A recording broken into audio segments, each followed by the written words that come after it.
Ties between Canada and the US are frayed. Trump's tariffs have now compelled a shift on the global political chessboard.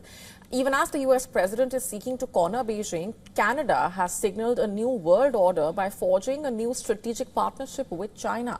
Holding talks with the Chinese president in Beijing, the Canadian Prime Minister stressed that their new partnership will yield historic gains by leveraging each other's strengths. And this is the first visit by a Canadian Prime Minister to China in 8 years.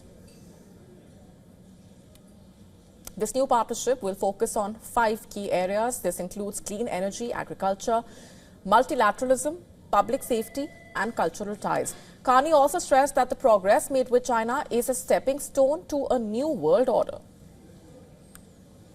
And I believe the progress that we have made in the partnership sets us up well for the new world order.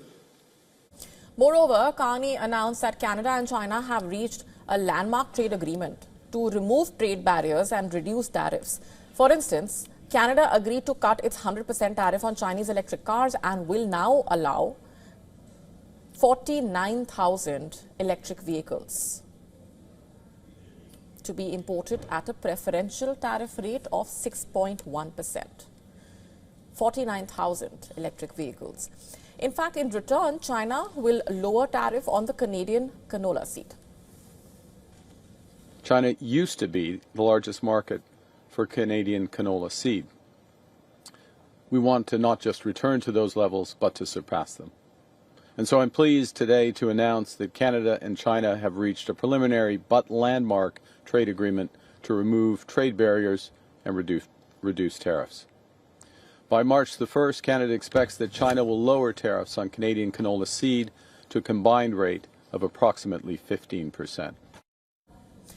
Meanwhile, the Chinese president observed that relations between the two countries contributing to global peace, stability and development. The sound and stable development of China-Canada relations serves the common interests of our two countries and contributes to global peace, stability and development. I'm willing to work together with you to promote China-Canada relations onto a path of healthy, stable and sustainable development with a sense of responsibility toward history, the people and the world to better benefit the people of both countries. The latest agreements with China are expected to unlock nearly $3 billion in export orders for Canadian businesses. At present, China remains the second largest trading partner to Canada, with trade amounting up to $118.9 billion. Additionally, Canadian visitors can now enter China without a visa. Canada's overture to China coming at a juncture when Trump has publicly suggested that it should become the 51st state of the United States earlier. He also imposed a 35% tariff on Canada last year. With Canada being the only G7 country to not have reached a trade deal with the US, yet America's next move will be awaited. To stay up to speed with the latest news, download the WION app and subscribe to our YouTube channel.